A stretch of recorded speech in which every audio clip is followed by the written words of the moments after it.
speaking with Saini. He's the CEO of Khush Kush. Sunny, thank you so much for meeting with me today. Hi, yes, thank you. And nice to meet you as well.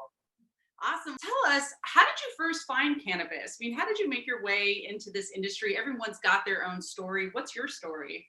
It was my dad's idea to start the business. It's kind of crazy. I was working at ESPN prior to starting this company, and we had property available in Washington, and licenses were available in 2014, and we decided to apply. And we applied for a retail license and a cannabis cultivation license. We didn't get the retail license, and then we got the cultivation one.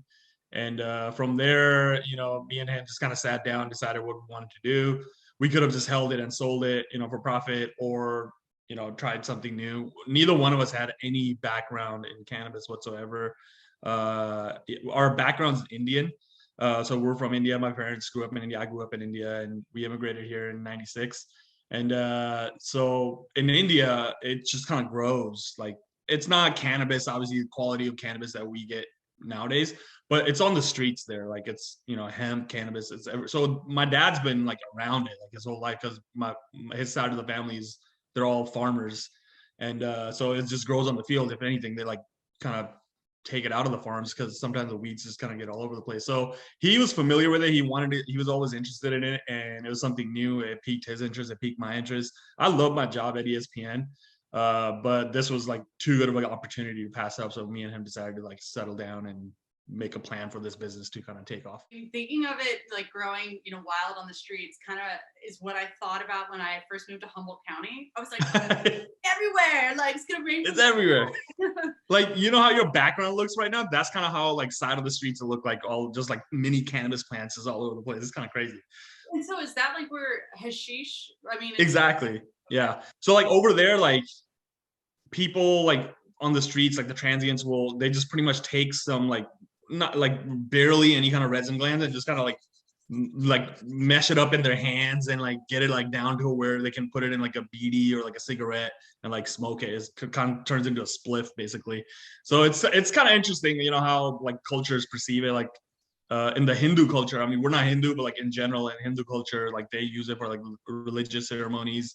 It's also called bhang. Like bhang is in other ways like a drink. And yeah, I mean, it's been around for so long. People have always been around it. It's just always been interesting how different countries, different parts of the world perceive, something that's just naturally grown. It reminds me of like being a trimmer in the finger hash. Yeah, exactly. Yeah, and like yeah, that's 100%. That's exactly what it is over there. So, do you remember the first time you got high? First time you smoked? Yeah, I was 15. And just buddies, just I don't even know. I honestly don't even know where my friend got it from. He just happened to have like a little baggie. It was just like just swag. It was like I didn't even know what weed looked like at the time, to be honest with you. And it was just like, and like it was crazy because we were part of the drug-free youth America, all that stuff for and yeah, exactly. And I was an athlete as well, so like it wasn't something we're supposed to do, but like whatever. It was summertime. We're just hanging out and tried it. Honestly, I wasn't even high at all. Like it was just kind of more of the experience, the smoke aspect of it. Because up to that point, I had never smoked anything in my life. So like it was just something. It was just like the experience of blowing actual smoke out of my mouth, and I didn't really get high. And that was when I tried 15, and then after that, for a while, I didn't really do anything until I got to college. Then like weed started like, oh, okay, this is what you're actually supposed to feel like when you smoke weed.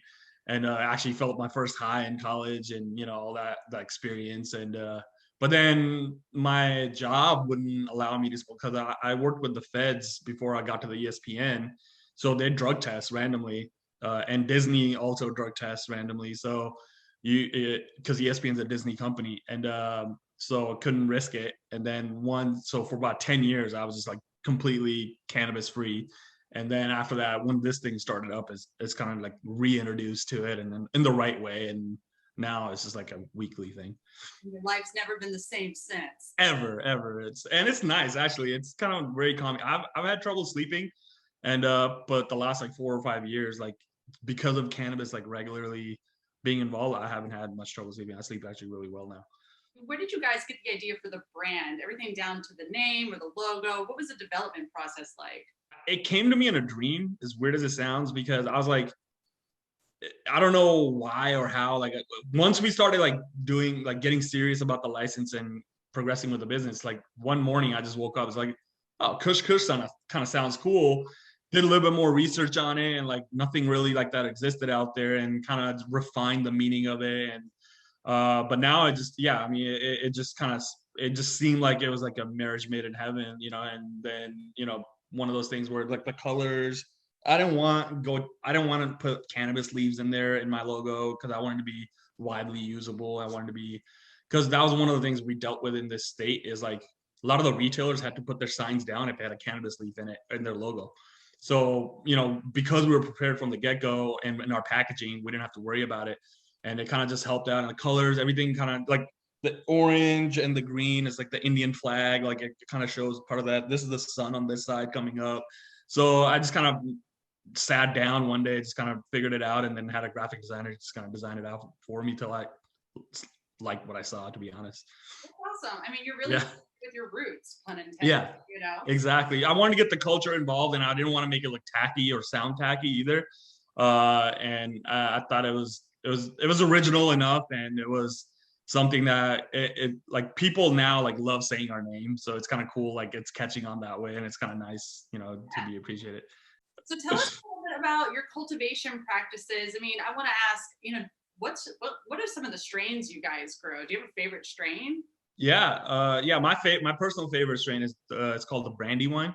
It won the 2017 Best Indica Award, Dope Cup Award, and but it's just a beautiful strain. I mean, it's just such a, and you know, like I said, I have trouble sleeping, so it's one of those like evening strains, like puts you on the couch, relaxes you. It's not super heavy, but it's very fruit, like has like fruity notes and very flavorful, and it's just like very good strain to like calm down with. So that's like my like hands down my favorite strain. And then as far as our cultivation practices, we grow pesticide free, we grow heavy metal free, and it's a hydroponic setup. We have two big flower rooms and one veg room. The veg room supplies the flower room. So like we basically, all of our babies are in the veg room. They'll get to their like middle phase, and then we transplant them over into the flower room. And we harvest once every month. So we harvest almost 1,000 plants per month. And so it's kind of the cycle just keeps going. Like once we harvest, within 3 days, we'll fill that room up with new plants. And then the next month we'll harvest the next room, and it just keeps going. It's not fully organic, it's more chem organics. But you know, we're working towards maybe dedicating one room to just being fully organic. We're not even going to eventually feed it any nutrients. It'll just be water, and it'll be in a living soil. So the soil will feed the plant what it needs. And so when you say hydroponics, I think two different things. I think one with little circle balls, and then I think one which is just water running underneath the roots. Can you kind of give us a little bit more of a visual of what it looks like? Sure. Yeah. So for us, it's the way it's set up. We actually have 2 gallon pots that are filled with cocoa coir. So it's just cocoa, just like coconut husks that are, you know, transported here from Sri Lanka. And then what happens? It's fully like cleaned out. There's nothing living in that soil. And then we fill it with living organisms like microbes, you know, and all the healthy beneficials that the plant needs to thrive. And then basically we have little drippers set up on top. So 2 drippers in each pot, and then going down the line. And then all you have to do is press a button. And then we have a feeding line that just feeds it all the nutrients that it needs within like a 2-minute span. And that's our hydroponic. And then all the water will just run through the bottom of the pot. All the excess water will just drain out to the tables at the bottom, at the each side of the tables. What a dream setup. You know, Yeah. people think of growing cannabis, they think, oh, you're like out in the hills, or you're doing this like operation. But you know, at the press of a button, it's so new to the industry. It's exciting. Like at the time when we were doing this, all this stuff was kind of like, you know, they use it in tomatoes and other indoor, you know. So we try to like look into other industries and see how they were setting up their indoor gardens, and kind of applied the same mechanisms to ours, because we were one of the first ones in the state to have like roller tables that, you know, because to maximize our square footage, because our building isn't very big. So we were able to put in tables that you can literally like with the press of like 2 fingers like drift apart or bring them together, and they're like 36 feet plus long tables, and they're about 5.5 feet wide, and they're just on rollers. So what that allowed us to do is put an extra 3 tables in the room that we would have lost out on in potential, yields. So that was nice to kind of be innovative and, kind of be the pioneers of the industry at the time when we were starting out. And there's so much more technology changes that are happening pretty much daily right now that we're falling behind. We need to update pretty much like a lot of our facility stuff, which we will do over the next couple of years. Have you experienced like any pushback? It could either be, business wise or even, just bringing your brand to the surface. Like, is there any sort of pushback you've experienced over the last 5 years? The way it was set up here, there were give or take about 1,400 farming licenses that were given out, and there was only about 450 retail licenses that were given out. So the way the industry works here, I can't sell directly to the consumer. I have to sell it to the retailer, and they'll sell it to the consumer. So they have to be the middleman. So when you have almost 3.5 to 1 ratio of farmers to retailers, it drives so much competition. But what that does is it drives prices down. So, because everybody's just shorting their margins down to pretty much nothing just to get shelf space so they can keep their lights on. Because that's why a lot of businesses have gone out of business over the last 4 years. I mean, we went from 1,400, now there's probably about 600 operating farmers in Washington.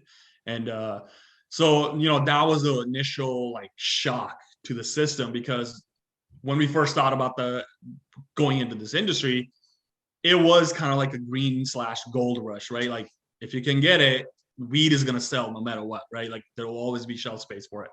But that just wasn't the case. And what happened is, like, when you do your initial projections, you do it at a certain price point, and then you get kind of slapped in the face, and it's like $500-$600 below what you were anticipating.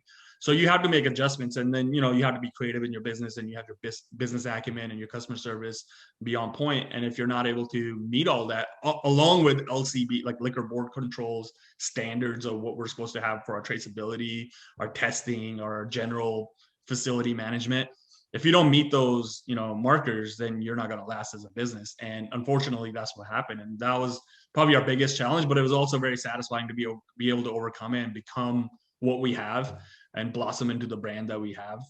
Initially it looked like, oh my gosh, like what did we get ourselves into?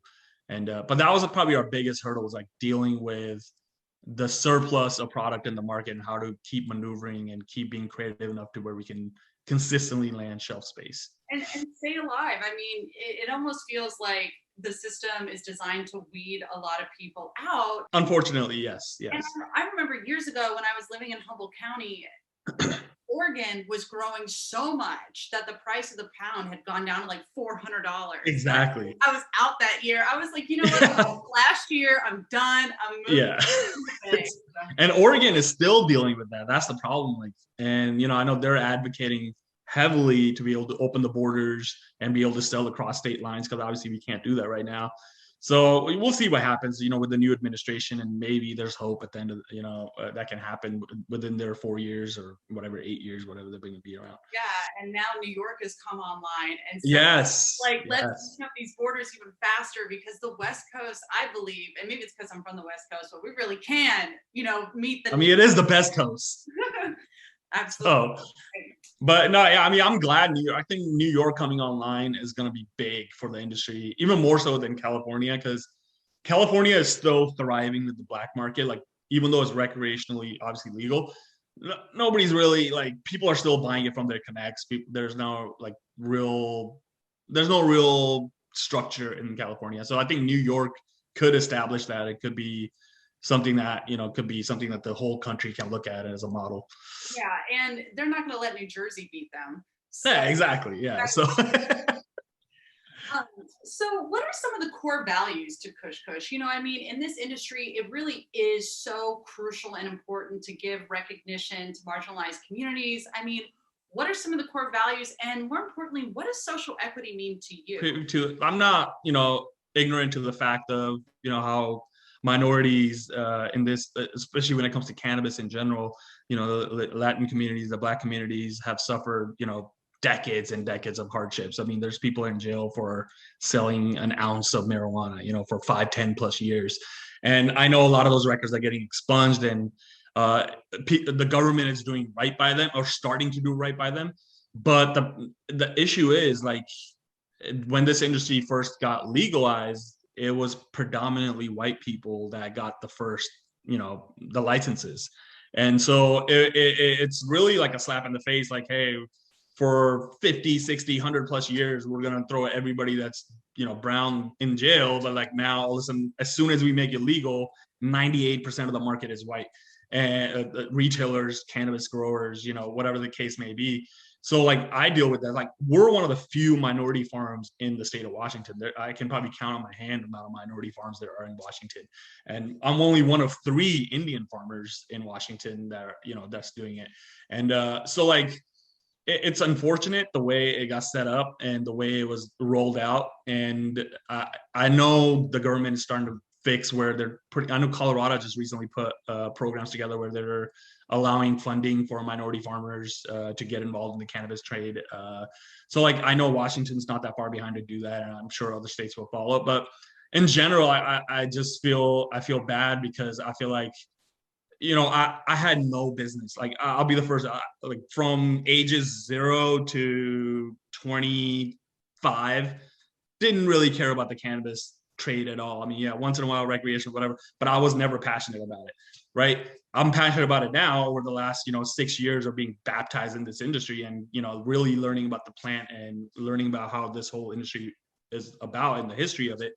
But before I didn't really care for it. So like for somebody like me to get this privilege to have the license, be able to set up a business at a very early get-go and be able to establish my roots, it's extremely privilege oriented, right? Like I'm in a position where I shouldn't have been, but I am, and I'm not gonna forget why or how this happened to be what it is. And for me, all we can do is just keep spreading the positivity, because as a brand, we stand for positivity. Our motto is what makes you happy. So we want you to be able to look at our products and the industry in general and know that we're trying to spread happiness. Like, and especially because we're coming up at a time where, regardless of which side of the political party spectrum you stand, it was pretty dark times in our country over the last like 3.5, 4 years. So mostly because of the administration at the top, and so the leadership didn't really reflect the people's characters and obligations, everyday obligations. So for us to be a brand that's out there just spreading positivity, and that's what we're about, is positivity. I feel like even for that 5-10 minutes per day, if you can just look at our packaging or look at our products and look what we stand for, and find some kind of joy in it, that was alone enough. And that's why for us at the beginning, the margins didn't matter. Like I was selling my products for like almost a penny profit. Like it didn't even matter, because for us, it was important to just be out there, be recognizable, get as many people involved as possible. And then once it takes off, it'll take off. If not, hey, we tried. Were you mentored during this process? The crazy part is not really. I mean, my grower that I hired, his name is Cody Erickson. He's pretty much the same age as I am. And he's a local guy from Bellingham, where we're situated. And we kind of just met through mutual contacts, and he had the same vision as I did, super, karma oriented guy, like very down to earth. And he just loves plants, loves growing plants, living his life to the best, the most fulfilling possible way. And so, when our visions kind of aligned, like me and him just kind of, like him on the cultivation side, me on the business side, and we just kind of made it work. And we've had our hardships up and down. Anybody that says they have a flawless grow up is not being honest. So like we've had our hardships, we've had pest problems, we've had all these crazy issues that you just have to deal with. But you can take shortcuts to deal with it and not care about the product that ends up in other people's hands or in their bodies, or you can take the long and slow approach of dealing with certain problems. And pest problems, you have to take the long and slow, because if you try to eradicate them too quickly, it becomes the products that you use to eradicate them basically become poison. So like we were never comfortable doing that. And he has the same vision. He wasn't in a rush. So like we dealt with the problems the right way, and it's set us up in a place where now we feel really, really good about our products that we put out, because golden rule, right? You do unto others as you want on yourself. But same thing with the cannabis, any edible or any kind of product that you put out, like you want them to have the same product that you feel comfortable putting in your body. And so we sleep better at night because we do that. And so that's kind of, so I wouldn't say he's like a mentor, but like as a partner, I think it's worked out great for me, because prior to that, I really had no, outside of Google and like books, I don't really have much way of learning about this industry, from anybody that I knew. Same with my dad. He just has a farming background. He knows how cultivation works in general, but That nothing really. helps. Not to, yeah, I mean, yeah, but not to this level though. Like, but he knows that there's going to be hardships, so he's patient. At the end of the day, like 90% of the money that was invested in this whole operation was his money. So if he wasn't patient and let us kind of learn with our mistakes, then who knows where we'd be. So it all needed to kind of balance itself out in a perfect way for it to kind of work. Otherwise, we would have been one of those 800 farms that went out of business as well. Yeah, absolutely. And something you mentioned something about, like taking the long road to get rid of problems like mites or something like that. Made me have a flashback to a grow in Humboldt. They had russet mites. And it was like, when we had never heard, this is years ago, we had never heard of them before. We were convinced the government put them out there. We were like, these are government mites. They won't die. Nothing is working. So, the conspiracy theories, they spray them on the side of the roads to like take care of the weeds and stuff on the side of the roads. And that might be the case, but at the end of the day, if you have a garden that's self-sustaining and has microbes and a healthy soil system, there's not going to be any issues that are going to be too big to deal with. It's just takes time to develop that system. That's all it is. And it has to be done in a slow and methodical way where eventually it's just, flipping, you're just flipping weed pretty much. But getting to that point takes year to 2 years to like really get that soil right. And that's why that's the problem. Like, but if you're having to worry about paying your bills, paying your employees, and you need this harvest, you can cut corners, and it plagues a lot of farms because the way it was set up originally. People did take shortcuts and they did get penalized with heavy pesticide fines and all these other things. And it's unfortunate that happened. But I'm sure if they could, they wouldn't have done it that way. But it's just needs to have to be met. Tell us, what is a day like in your position from start to finish? What's the average day like? I usually get to the grow like around 7:30. Emails, we have over 50 retailers that we deal with. We sell out, with between the 50, and they're pretty much sending in, like, it's just every day there's somebody's coming in with an order. So like the orders that come in, and I like to look through the orders. I interact with each one of my retailers. We don't have an automated setup where they can just go and click buttons and put an order. I don't like doing it that way because I want to have personal involvement. I want to talk to them. I want to see what's working, what's not working. So a lot of it is just communication from like 7:30 to like 11 or so. It's just emails, dealing with whatever that's going on. If there's any issues, we'll deal with that. Putting in orders in Excel sheet, giving it to my inventory manager so he can put it on an actual tracking sheet, and then give it to my packagers. They can start packaging it.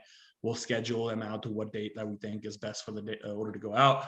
So that's about 3.5, 4 hours. And then after that is lunch. After that is just kind of walking around in the garden, second half of the day. I don't like I don't like walk around in the garden initially, but I don't like bothering the growers in the morning too much because we have 3 growers and one like a cleaner janitorial position. So it's 4 guys that run the whole garden. So basically but I don't like bothering them in the morning because that's where they're doing a lot of their watering. They're doing a lot of the heavy pruning and all that stuff for the plants, cleaning. Second half of the day is where we usually have grower meetings, inventory. Like if we need inventory, they'll give me a list, or we'll get an order. If not, we'll just walk through the garden, kind of see what's going on with certain plants, if any plants are having issues, what we're dealing with. Pretty much daily I'm walking through the garden because I feel like you have to have eyes on the plants on a daily basis, and not just like, oh yeah, the plant's there, we're cleaning it or we're watering it. We try to go to, so each room, depending on how close they are to the harvest, we'll go each plant. So 1,000 plants get walked, but then it takes about an hour going between tables, talking about each plant from top to bottom, what it looks like, if there's any issues that we're seeing with the microscope or whatever the case may be. And then we write those notes down, day to day. And And then if we think there's a problem that's persisting, we'll deal with it accordingly. But just the more I know, the more information they give me, the better for me, because that way we can make a plan for it to, either continue to be as is, or make changes that we need to make changes for us to be better off. That's pretty much my daily. And then there'll be once or twice a week, I'll go on the road. I'll go say hi to my partners, retail partners. We'll drop off, free hats or shirts or whatever once every month or so. And, that's pretty much it. That's try to keep it pretty chill overall throughout the day, because, it's just, you don't want to bog yourself down with too much of the minutia. We have a pretty, 14 people run the whole facility. That's from packaging, trimming, gardening, and taking orders. I'm the sales guy, I guess. So that's pretty much it. My parents, help out with packaging and trimming sometimes, and cleaning sometimes. So it's literally a family. My uncles and aunts working, and my cousin works in the grow. So it's a family operation. That's pretty much all our day is. And we're a small community here too, so it's nice to kind of be out and about and enjoy the sunshine here in Bellingham, because you got the mountains, you got the water nearby, and it's really nice. That is so awesome. I love the whole family aspect to it. Yeah.